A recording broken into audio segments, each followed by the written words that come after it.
Hello everyone, Komal Sharma this side, and here I welcome you all at your own Gargi classes, a place where you can easily get all the informations relevant to your competitive exams. So जैसा कि अपनी series चल रही है of Elizabethan drama, तो Elizabethan dramas के बारे में मैं अभी आपको बता रही हूँ कि जो भी ड्रामास थे during the period of Elizabeth and queen Elizabeth, तो उस टाइम के जो ड्रामास थे वे वेल रिनाउंड जो ड्रामास थे, जो फेमस ड्रामास थे, उनके बारे में बता रही हूँ जो उस एज को, उस एरा को रिप्रेजेंट करते हैं, राइट। सो आज के जो ड्रामा होगा first about which I am going to discuss as the first one is the Tamburlaine the great which was written by Christopher Marlowe.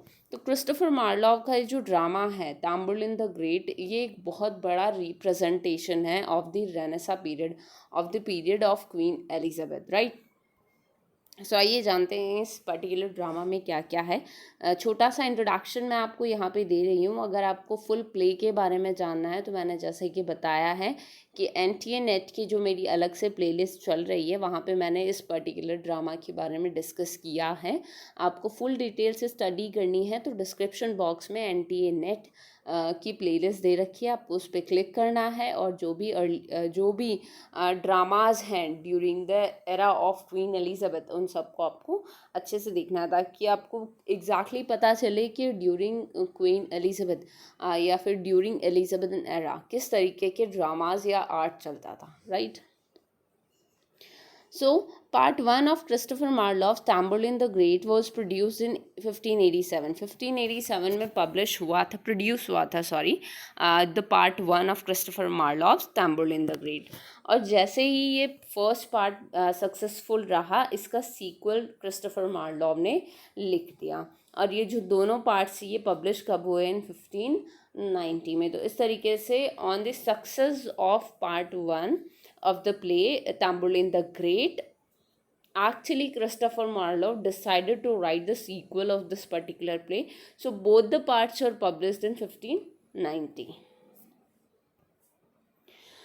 अब इसकी पर्टिकुलर ड्रामा की जो स्टोरी है वो बेस्ड है upon the career of the Mongolian conqueror Timur the lame. Exactly ये realistic story है, historical हम इसको ड्रामा कह सकते हैं, हिस्ट्री ड्रामा है ये, जहाँ पे 15th सेंचुरी में एक इंसिडेंट ऐसा हुआ था या फिर एक ऐसा कॉन्क्वायरर, एक ऐसा एम्परर आया था जो कि मंगोलियन था, ठीक है, तैमूर द लेम, उसी की लाइफ जर्नी पे ये ड्रामा है। Who overthrew the Turkish empire in 1402, 1402 में जिसने टर्किश एम्पायर को ओवरथ्रू किया था, ठीक है, उसी कॉन्क्वायरर के बारे में ये पर्टिकुलर ड्रामा है। मार्लोव्स टैम्बुलिन इज़ एन एम्बिशियस कैरेक्टर, और क्रिस्टोफर मार्लोव का जो कैरेक्टर है टैम्बुलिन वो बहुत ही ज़्यादा एम्बिशियस है। who overcomes all resistance through the use of both arms and rhetoric, और उसमें दोनों क्वालिटीज़ हैं, आर्म्स भी मतलब फिजिकली भी he was too much strengthful and rhetoric भी, ठीक है। तो रिटोरिकली एंड आर्मफुली दोनों तरीके से उसने एग्जैक्टली कॉन्कॉर किया था एक बहुत बड़े एम्पायर को। Throughout the course of the play, he gains allies, conquer kings, and succeeds in winning the affection of the women of his dreams. Throughout the play उसकी स्ट्रेंथ के बारे में ही डिस्कस हो रहा था, जहाँ पे बहुत से राजाओं को उसने जीता और प्लस उसकी जो ड्रीम वुमन थी उसको भी उसने विन किया, और उसने जो भी एलीज गेन किए उन सब के बारे में ही ड्रामा है। While the Elizabethan audiences appreciated the story of Tamburlaine, it was the poetry that really set this play apart from other plays. ठीक है, तो इस तरीके से ये जो प्ले है ये हिस्टोरिकल प्ले है, हिस्ट्री प्ले है, जिसमें एक हिस्टोरिकल कैरेक्टर के बारे में डिस्कस किया गया है, टैम्बुलिन, तैमूर द ग्रेट, जिसके बारे में डेफिनेटली आपने भी हिस्ट्री चैप्टर्स में पढ़ा होगा, जो कि अपने कंटेम्प्रेरी सिचुएशन से अपन इसके कैरेक्टर को इंटरलिंक कर सकते हैं, ठीक है। तो ये कैरेक्टर बहुत ही ज़्यादा एम्बिशियस है, श्रूड है, कनिंग है, एंड बाय हुक और by crook he won many kings and empires too, ठीक है। तो उसके एम्बिशंस की वजह से ही उसने बहुत सारी सक्सेस हासिल की, दो बाय श्रूडनेस। तो आपको अगर इसकी डिटेल स्टडी करनी है तो जैसे कि मैंने बोला, आपको एंटीनेट की प्लेलिस्ट पे क्लिक करना है और जो पूरी डिटेल है इस प्ले के बारे में वो जाननी है, ठीक है। Another representative work of Elizabethan era was A Woman Killed with Kindness. A Woman Killed with Kindness. अब इस प्ले क्या कुछ स्पेसिफिकेशंस हैं जो कि इंटर रिलेट करते हैं to our contemporary dramas. So this particular drama was written by Thomas Heywood.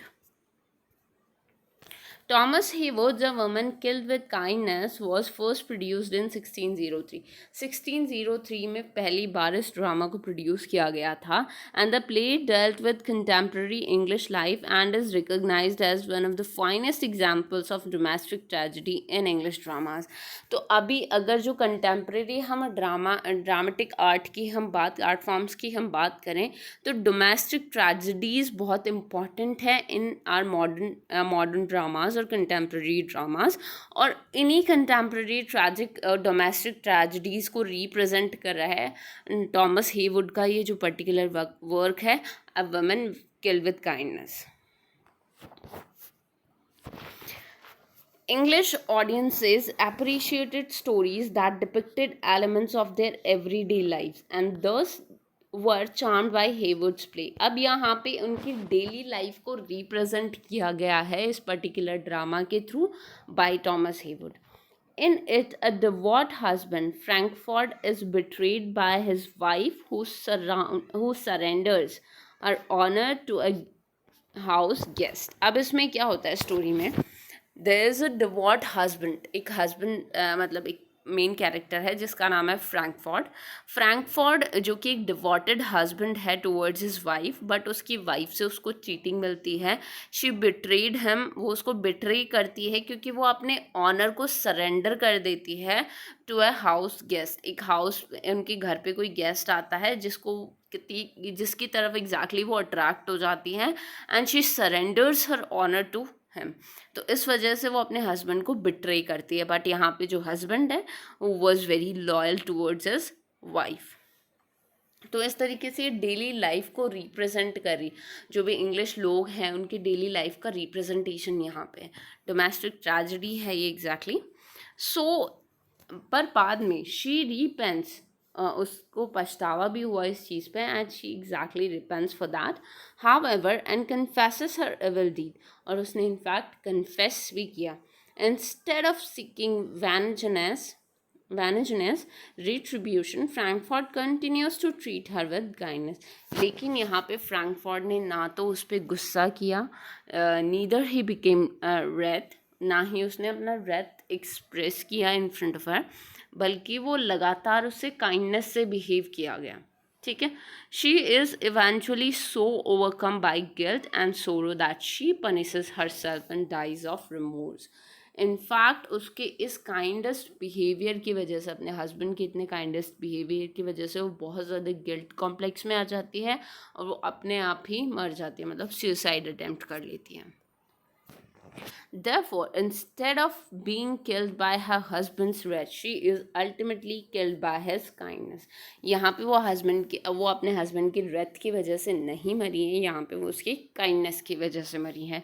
The play is considered Heywood's masterpiece. ये masterpiece work है of Thomas Heywood, and due to his skillful handling of a story that has a unique twist. और यहाँ पे एक unique twist के बारे में बात की गई है.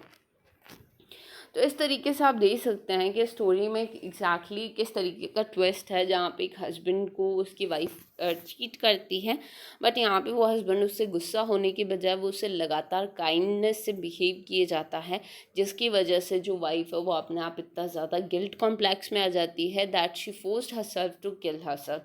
वो अपने आप को मारने पे मजबूर हो जाती है. ठीक है. So these both are the representative works of the Elizabethan era. तो अब तक मैंने अप्रॉक्स 7 to 8 ड्रामास के बारे में डिस्कस किया है आप सब लोगों के साथ, जो कि रिप्रेजेंट करते हैं एलिजाबेथन एरा को. अगर इन सारे ड्रामास से रेलेवेंट आपको कोई भी क्वेरी करनी है तो आप कमेंट के थ्रू कर सकते हैं. And thank you so much for staying connected with Gargi classes. And channel को सब्सक्राइब करना ना भूलें, बेल आइकन को प्रेस करें, वीडियो को लाइक करें, and stay continue with Gargi classes.